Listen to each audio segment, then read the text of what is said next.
Hello and welcome to this West Yorkshire Football Show special Town Talk. I'm your host, Stephen Downs, and it's a Huddersfield Town special. We're here to review the fantastic 4-0 victory over Bolton Wanderers yesterday. It's an early morning. We all voted on it, and Zach won the vote, 9:30.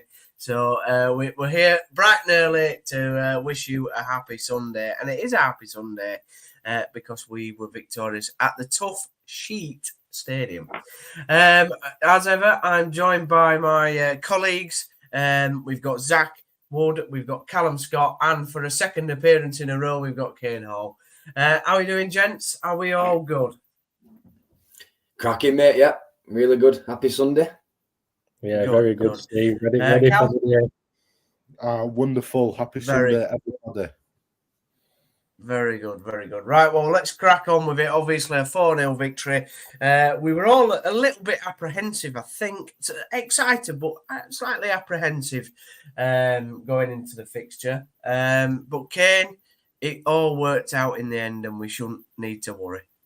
Yeah, certainly did. I said the other day I was intrigued. That was the one word you asked for. That's what I gave. I was intrigued because I just really didn't know how they were going to play Town due to the fact that they had been quite leaky over the last few games, obviously a couple of defeats in there.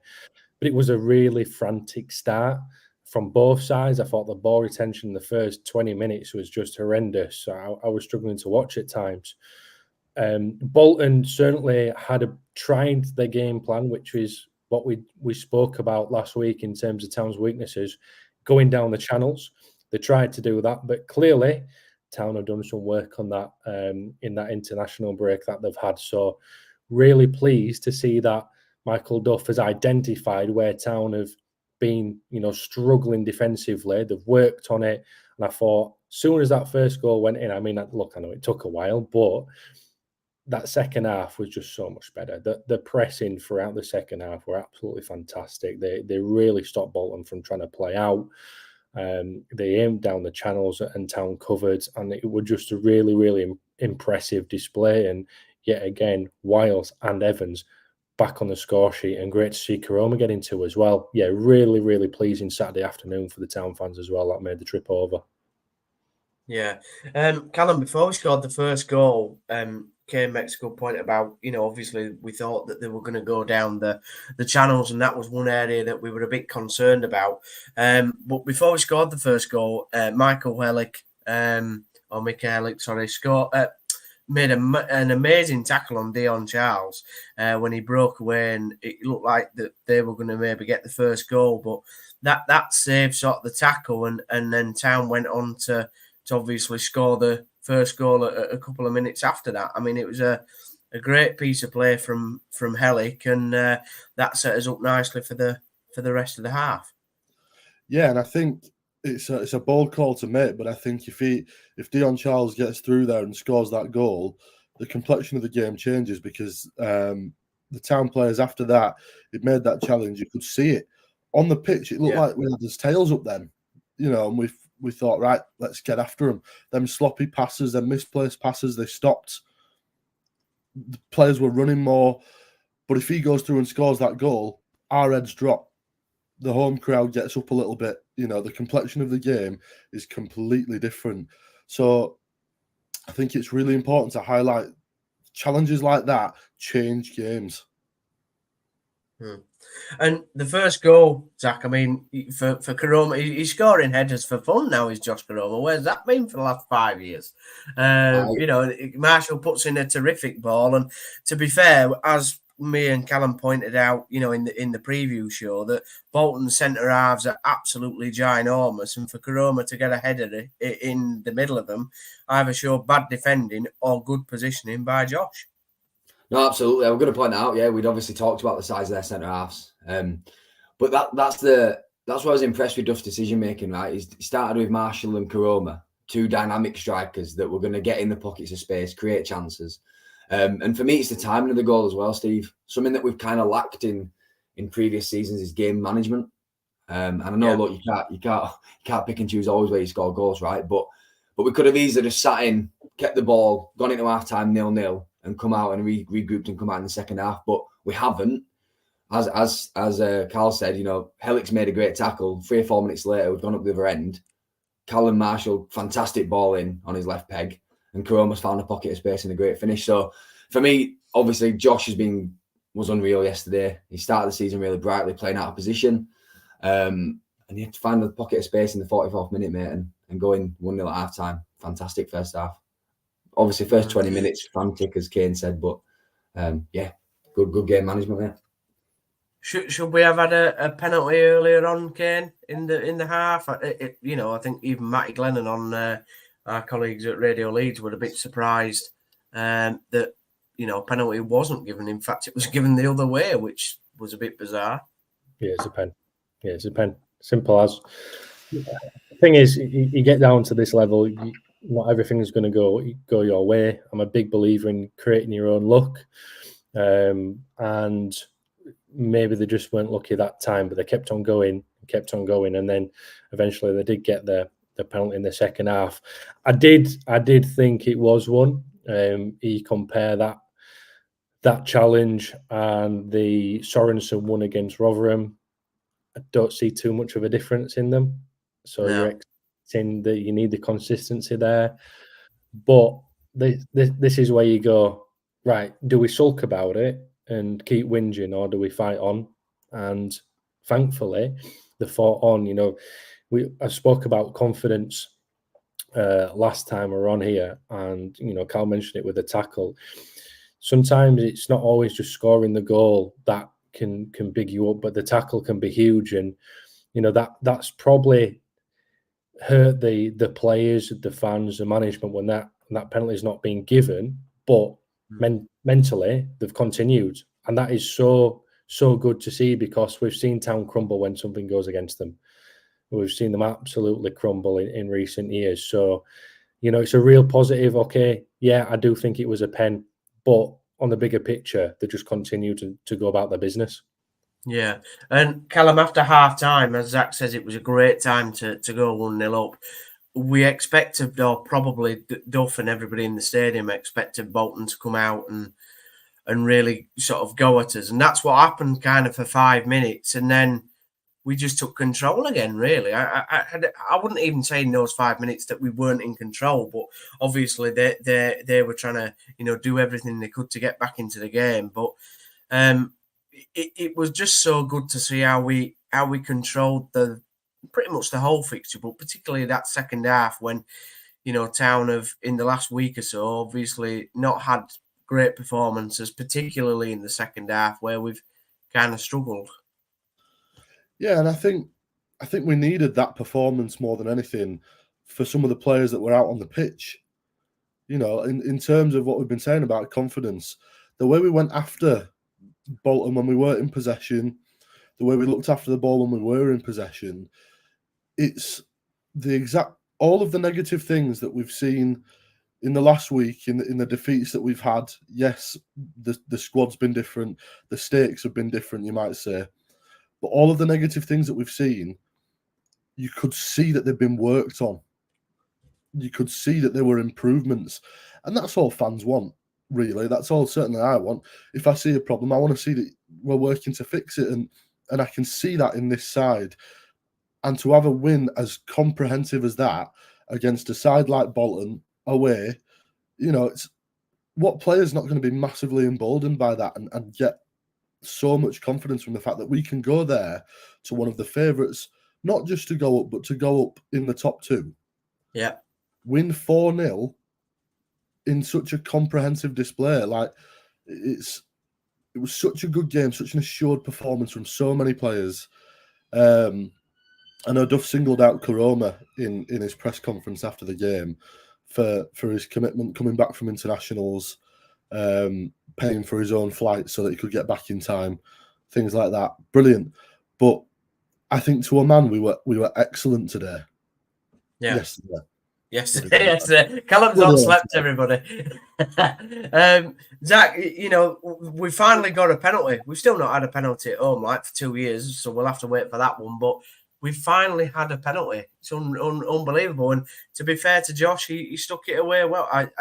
The keeper had a massive mare, and we'll come on to that a little bit later. But even for his he's diving for the penalty. I mean, he virtually left the entire side of that where Josh put it sort of unguarded. It was a bit mad, really, when you watch it back.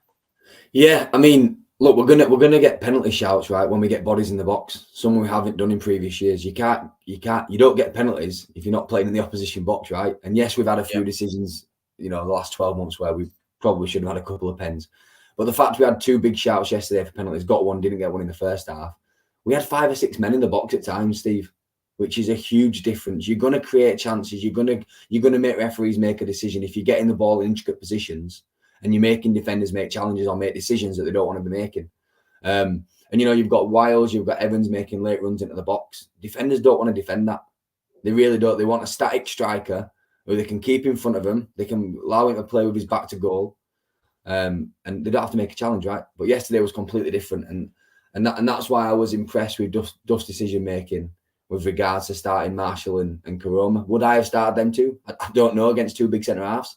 But then what do I know, right? And it worked out perfectly yesterday. The defenders genuinely didn't want players going in behind. They didn't want them getting balls in intricate positions. So yeah, perfect away display, mate. And yeah, really pleasing.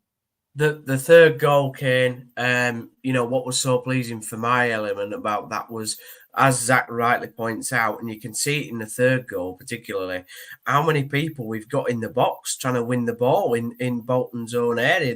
And obviously, sillily, they didn't get rid of it and do the usual thing of just boot it upfield, which they should have done. But for that third goal, Wiles, it's great sort of vision by Tom Lees to pass it to Wiles, and a really nice curving finish. And, over the last sort of 3 games, people have said, even Zach said it, to be fair to him, and, his analysis was probably right that he was towing his caravan around in the last sort of three games. But that was the Ben Wiles that we saw away at Peterborough on the first day of the season, I thought, yesterday. Yeah, and the Ben Wiles that we're seeing in pre-season as well. I just want to touch on it again because you create your own look.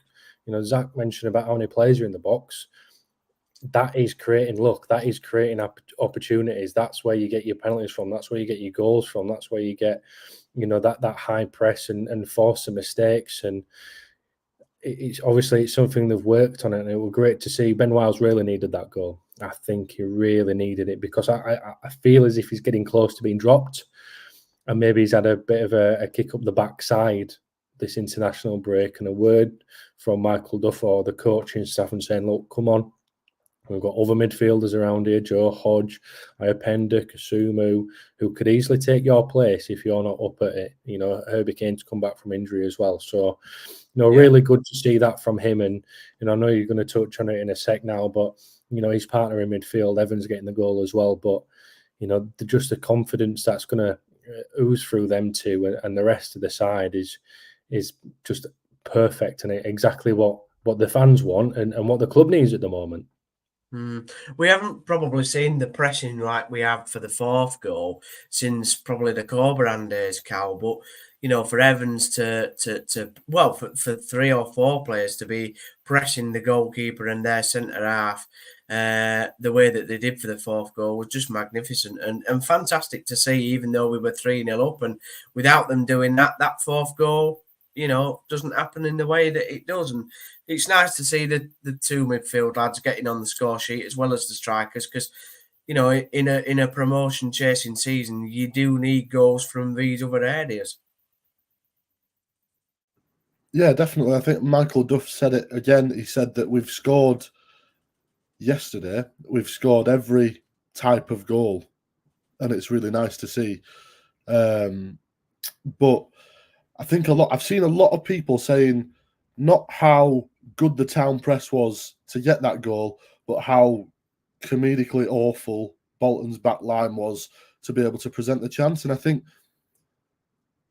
it's all about perspective. Obviously, Bolton fans are going to say, well, that was awful, it led to a goal. But why are we saying, oh, Bolton, how terrible your back line? Why aren't we saying, well done, lads, that pressing, we forced them into those mistakes. We need to see more of it. And I think you're right. We've not seen it since Corberan, since that sort of the last remnants of David Wagner's gegenpressing football. We've not seen that sort of football, but especially at this level, if we can do that and if we can do that consistently, you'll force a lot of teams into mistakes like that because they just can't play around it. No, particularly at this level, it was a bit surprising that particularly for both Wiles and Evans' goal, how and you're right, we need to point out about the town press, but how bad Bolton were, to be fair, as well. Obviously, it was lovely at the end where the town players got to celebrate in front of the 2,500-3,000 town fans, Zach. But particularly, it was probably nice for Josh Koroma to have that moment. He's not had many of them, to be fair, in a town shirt, even though he's been here 5 years. And I just think somebody like Josh works on confidence. Having spoken to him before and interviewed him previously, he comes across that sort of character where he needs that bit of boost, and if he's playing well, you see the best of him. And I think this season Duff clearly feels that he's the man. Whether we wanted another striker or whatever in the transfer market, Duff clearly does like Josh Koroma, and that's great to see. Yeah, and I think also like Duff's picked up on that, hasn't he, Steve? Like yesterday, he could have probably named 4 or 5 players in his post-match interview specifically, but he didn't. He picked out Koroma. And the reason he's done that is because he's identified as well that he's a player that needs confidence. He thrives on confidence. All footballers do, right? All footballers do. But there's certain types of footballers that need it a little bit more than others. There's some that need to kick up the bum. And I think probably Ben Wiles is that person, as Kane rightly pointed out. And then you've got the likes of Josh Koroma, who just need a little bit more of a gentle approach. Calling them out in public, giving them public praise. And again, he deserves the plaudits he got yesterday because, all the lads were great, but he particularly got that first goal for us, slotted the penalty away nicely and got us going in the right direction. And just to go back to your point about, obviously, Town's press, I think we did it really well at Peterborough away. I think you can make really good comparisons between the two. But if I'm a Bolton fan, I'm saying, why are we trying to play Guardiola football here? Why are we doing this at 3-0 down? There's a time and a place, right, to play out from the back.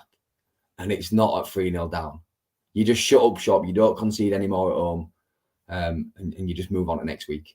And I honestly couldn't believe that pass that the keeper's trying to play. It's never on. He's never on. No.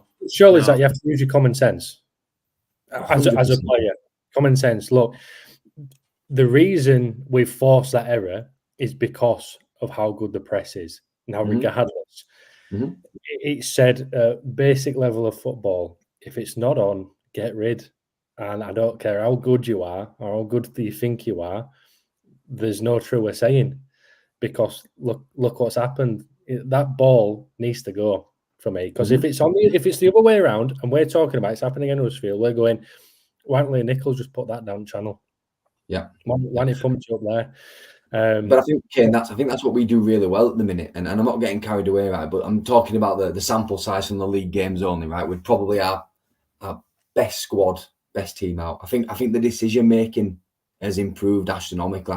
I think we do know when to go long and when to get rid and when to play football. But I just couldn't, honestly, the common sense yesterday came from that. What's the keeper doing? Like, I don't even know what he's seen. I've watched it back 4 or 5 times, and I don't know what pass he's seen. He's seen the lad drop into the pocket, but there's 3 Town shirts in their box. It's panic. There's got to be spacing behind. There's got to be spacing behind. Just pump it. I wonder if it's a case of, as well, you go back to, what kind of Warnock said and not giving. It was a bit harsh for really kind of what Warnock said, because he was kind of saying that the players were intelligent enough to play complicated football. But again, Warnock's football isn't complicated. But do you think it's a case of that we have, experienced players out there? All right, Lombard's only a young lad, but he has experience at League One level.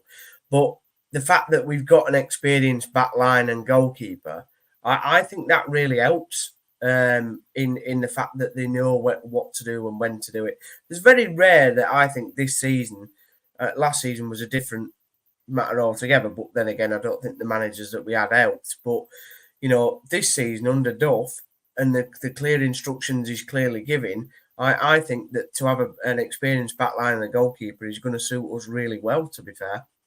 I think also, Steve, is that the team are a lot fitter. You know, the fitter you are, the more intelligent you are on the field.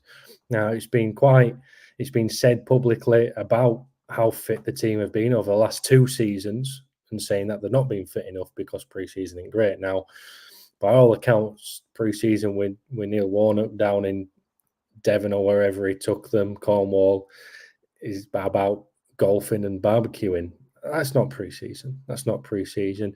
You know, the 3 fixtures that Town had in Austria, within a couple of days of each other, the players looked tired. They look so tired and leggy in their games. But that's where it plays in. The fitter you are, the quicker you can think. And I'm a big believer of that, because if you're tired, you're making mistakes. And I think that's a bit of a difference at the moment. I think we can clearly see that the players are always thinking with a noggin for once, and you know, they're looking raring to go. I mean, Josh Koroma, he's got a lot of praise now over the last couple of years. Definitely not his biggest fan. Not his biggest fan at all. I thought he looked tired at times, but he seems to have come back. He's put a bit of weight on, good weight though, because he's having to change his game. He's having to hold up the ball a little bit more, and he's looking fit. You know, we talk about boost of confidence. He's playing international football as well.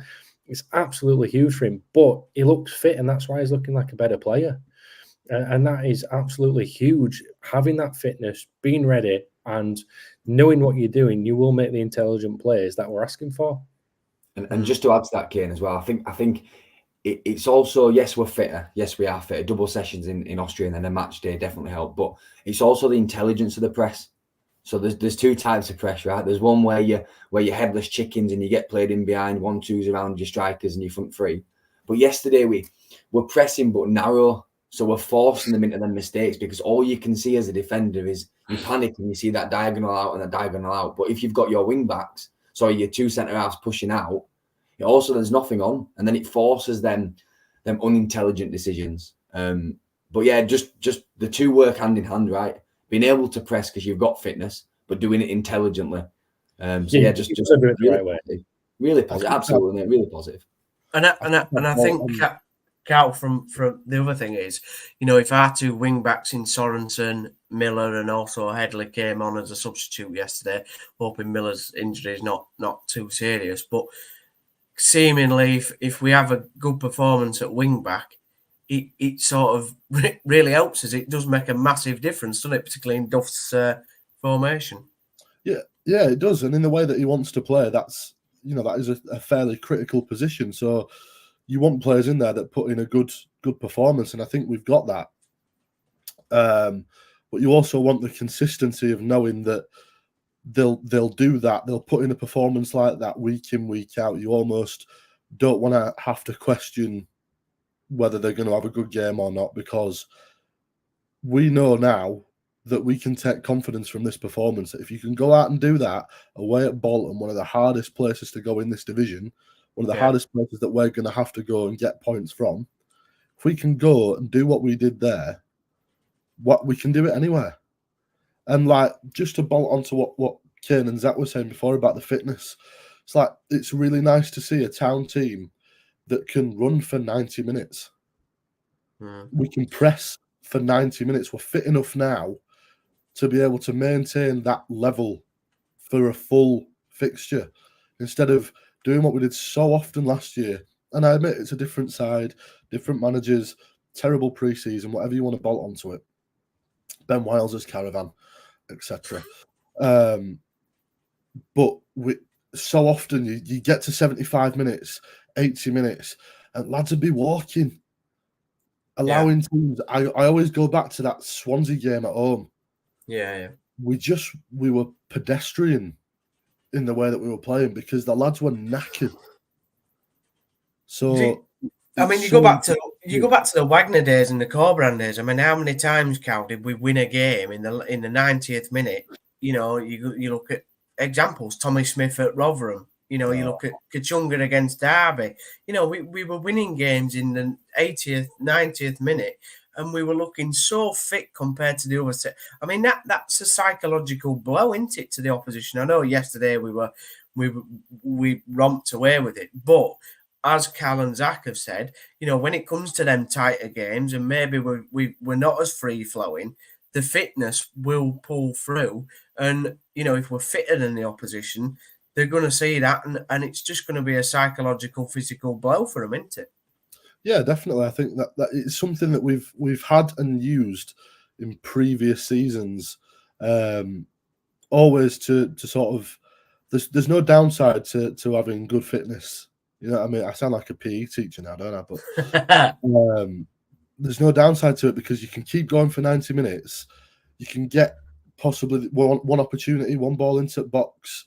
You get the ball in the back of the net, or Michael Hellick makes a tackle like he did on 30 minutes in this game. But if that tackle comes at 90 plus 2, you might save points for yourself. So, there's no downside to having that fitness in every area of the field. Yeah. Who was your man of the match, Zach, yesterday, if you had to pick one? I thought Evans was quality, mate. I thought Evans was really good yesterday. I thought he pressed intelligently. Unlucky not to get that header as well. I mean, that's some save, by the way. Yeah, it is. How the keeper's got there is unbelievable. But I just thought Evans was intelligent yesterday, and I was delighted he got his goal. I mean, I could have picked 3 or 4, right? I genuinely could have picked 3 or 4. But no, I'd go with Evans. Kane, man of the match for yourself? Yeah, I'm going with what Zach said. I'd love to go for another player, but I just thought it was levels yesterday. That back heel in the second half when they were falling down to ground to open the space up, absolutely superb. That's the Evans that Huddersfield Town bought, and I think we're going to start to see more of it as well. Yeah, Callum. Just because I feel like I'm going to go in a different direction and say Josh Koroma. I just thought all round, he's playing in a position where he's looking more and more comfortable up front in a 2 instead of out on the wing. He just looked assured. And anytime he got on the ball, he was looking up, looking for options, looking to make something happen, and that's what we need. And I thought it were again, like what Kane's just said about Evans, it's the Koroma that we all know is in there that we saw yesterday that we hopefully will see a lot more of at this level. Yeah, I'm also going Josh Koroma, but I agree. Evans they're kind of on a par for me, but yeah, Josh. The only thing I didn't rate from Josh yesterday was his dance moves and his sliders. I don't know what anybody thought about that, but Kane, have you got moves like Josh Koroma in your sliders? Definitely not.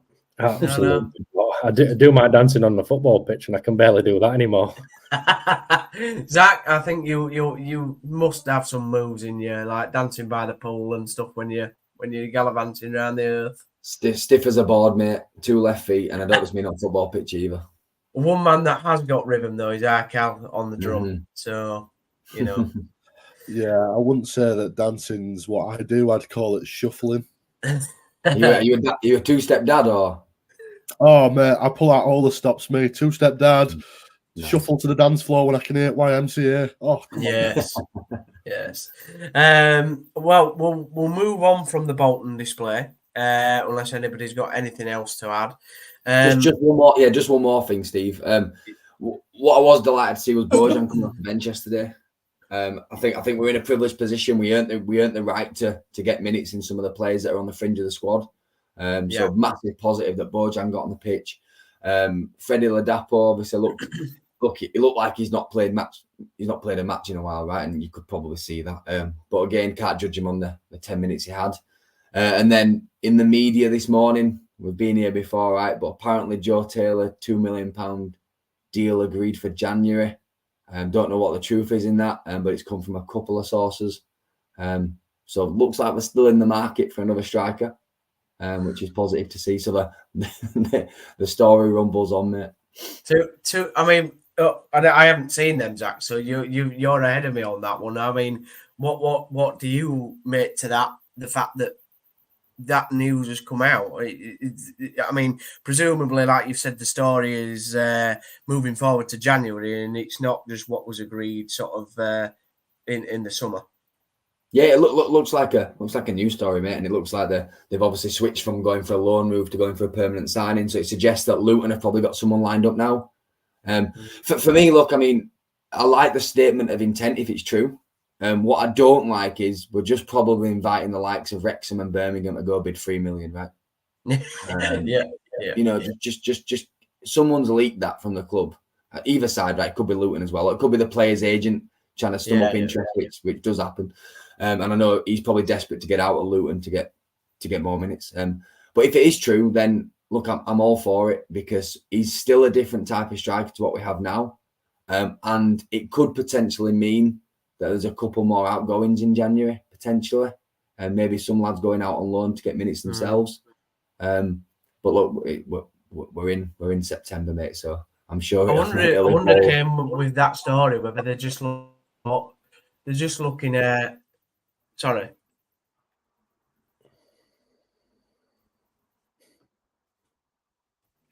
Oh, Steve. I think I'm. Hello. I hope Steve. We've got you, Steve. We've got you, mate. We've got you. Keep chatting. I've died. Here we go. I'm back. I'm back. Nearly. Nice hat, Kane. Really nice hat, that, mate. Really lovely. Yeah, thank you, mate. I looked at myself in the mirror before I came on here. I thought, yeah, it's probably a hat there. Hat there. Nice. Yeah, and I tell you what, Steve's saying that he's not seen the story. He'll have rocked out of bed at 25:09, won't he? he didn't want the 9:30 start for sure. Well, look, I hope it does come. I think the players will. Am I back? If they want, if he's back here, I think. He's back. If a club wants a player, they will go back at the next window, providing they've got the same manager. I think a lot of the times when a club wants a player, they go in from a one window. Most of the time, if they want that player, the manager's not there anymore. It's kind of like desperate times. Yeah. But I hope he does come in. I think we will see a couple of players go out, which isn't a bad thing. But it'll just be which players, because that'll make or break the rest of the season. But I mean, we've still got a lot of time here where we've got to get something to play for by Christmas, by January. If we're not in that top six by then going out and spending 2 million on Joe Taylor's pointless. I'm going to do everything. But just my last point on the Bolton game before we go back to Steve, if he wants to stop buffering and get himself involved again, is that now we've seen that performance. It's about consistency. Yeah. Are we going to be here next week and going, what happened? Or are we going to be going, tell you what, we've seen it again, and that's exactly what we want. You just don't know yet. I hope it's not the case where we go, well, where's this consistency? What's happened? Why has this happened? Why has that happened? I hope it's more of a case of another good Karoma performance. And nice to see Evans or Wiles get back on the score sheet again. Another quality tackle from Hellick and the experienced backline that we've got. Nichols making quality saves when he needs to. It now is time to kick on, because this is where you judge it. This next period of time is where you judge what pre-season's done, what the beginning of the season's done. Not what's happened before. It's this period of time now where we go, right, okay, are we going to be a threat in this league, or are we going to continue in his little fall from grace? Are you back, Steve? I'm back now. I apologise for that. I think it's Sunday morning. It's my computer decided to not work. No, it's not very well for Sunday. No, it's not. It's not. Kane just teed you up nicely, Steve, because he just talked about like looking forward, and it's now or never, and 2 winnable games, right? Yeah, 2 winnable games. So obviously Northampton and Blackpool at home. Duff's got a week to work with the players. Callum, Northampton, they've had an all right start to the season, I believe. But it's a game, we've gone and won 4-0 away at Bolton. It's these type of games now where I think you've got to go and show that that you want to be at the top of the table. It's all right beating Bolton, one of the favourites, but you've got to go beat Northampton. Yeah, you don't play teams like Bolton every week. That's right. You're more often going to come up against your Stevenage, Shrewsbury, Northampton types, and all of their fans will probably hate me for clubbing all them together. But that's how I look at this division. Is like you've got the ones that have big clubs that have come down or got sort of stuck in this division. The sides that are sort of always in League One, know the league inside out, and will play a certain way. We've got to set up to beat whatever's in front of us. and the way we play is dictated on the opposition that we're coming up against. So the Northampton game is going to be different to the Bolton game, but if we play like we played yesterday, we'll blow them away, hopefully. Yeah. Kane, obviously Northampton, they have got threats, particularly in a few players that have been there a number of seasons, and they've signed some decent players as well. But how do you see Northampton as an opponent? Well, every team's got a threat. Every team's got a threat. I see this as Town heavy favourites. They have to be heavy favourites. If it's anything less, then it's a disappointment. They've got to go out and win this game. They've got to go put 3 goals on them. I don't care who you are, where you think you are, where you are in the league, how your performances have been going. Theirs haven't been great. They've only won 1 game. So you'd expect Town to go, right, yeah, sound, let's kick on with another great performance. They're going to come up here. It's not going to be easy. They're going to park the bus, I'd imagine. I can't really see them coming here and trying to attack. If they do, that's where they'll be vulnerable, and that's where Town will get on top of it. I'd expect another decent crowd again. Maybe not the 19 million that was expected for the first game of the season, but we'll probably get close to a good 19,000. But the Town fans at home at the moment, I think they've been absolutely spot on. Northampton they're going to come and they're going to struggle. It's going to be about trying to open the game up rather than just keeping hold of the possession and getting on them. I think Town will try and set the traps to allow Northampton to come at them a bit. Then they'll win the ball, they'll find them gaps and then get in where they need to. But it's going to be tough to get the goal because, like I said, I do think they're just going to come and see if they can get the point. Zach, how do you see the Northampton game going ahead? Yeah, completely different yesterday, won't it? I don't suspect they'll be trying to play Guardiola football out from the keeper. In fact, I'll be very surprised if they do. I think the threat from Northampton will be on the counter-attack. So you're hoping that potentially Spencer's going to be back. And look, Lees was great yesterday, and this isn't me lambasting Lees at all, by the way. I just think against a team like Northampton, the way they're going to catch you out is on the counter. Longvic gives you that pace. It'd be nice to have Spencer in there as well as the right centre half. So we're then covered. We're then covered for that counter attack. Because look, I'm hoping we're going to have bodies in the box against Northampton for a long, sustained period of time. We're going to play in their final third, probably for the majority of the game as well. So yeah, just make sure we shut up shop at back, and without getting carried away, because anyone can turn anyone over in this division, right? We know that. There was a lot of negativity, Zach, before the Bolton game about the team that you picked. Can you see him changing the team? I can't see him changing the team after a 4-0 win. I suspect not, but it's horses for courses, right? He might see something that we don't see, and that's why he gets paid the money he gets paid, Duff, to do that. But I wouldn't be surprised if Spencer is fit if he does come back in, just to prevent that counter attack. But I wouldn't change the midfield. And look, did I think, I'm contradicting myself here, right? Did I think I'd be saying Hogg to start again after I think I gave him a little bit of a rough time on the last pod? But yesterday, give him his dues. He did his job, mopped up the scraps in midfield. The first 20 minutes when the game was scrappy, you need a Johnny Hogg in there. And you can't drop Wiles or Evans, can you? You can't drop Marshall, and you can't drop Karoma. Maybe if Miller's not fit after he picked up his knock yesterday, potentially Headley starts. But that's probably a forced change rather than a tactical decision.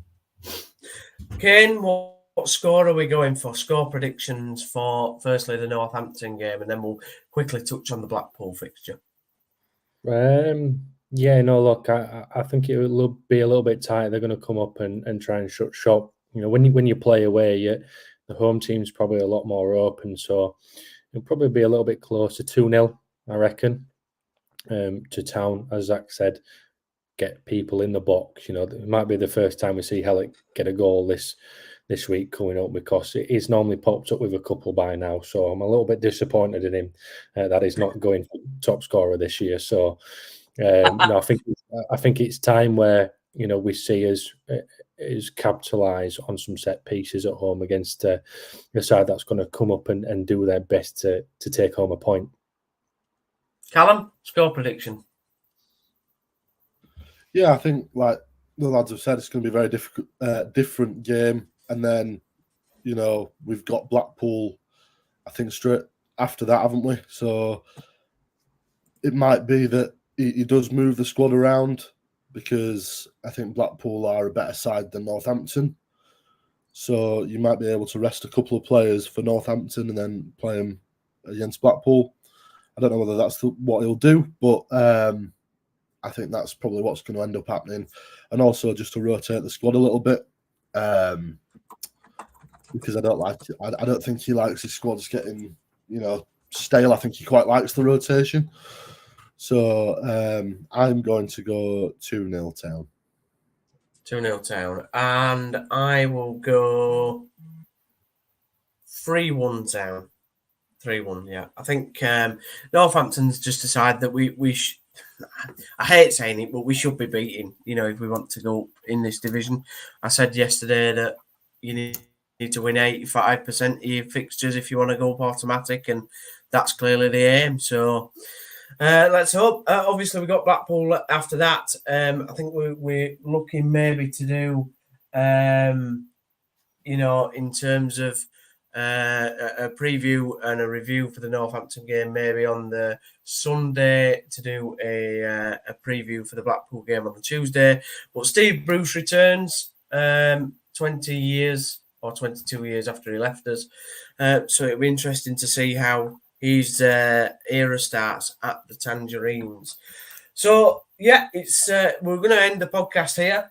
Thank you very much to my guests. I apologise once again for the bad buffering, but I'm going to go kick the crap out of my internet now for not being professional. But Kane, thank you very much for saving it as a consummate professional.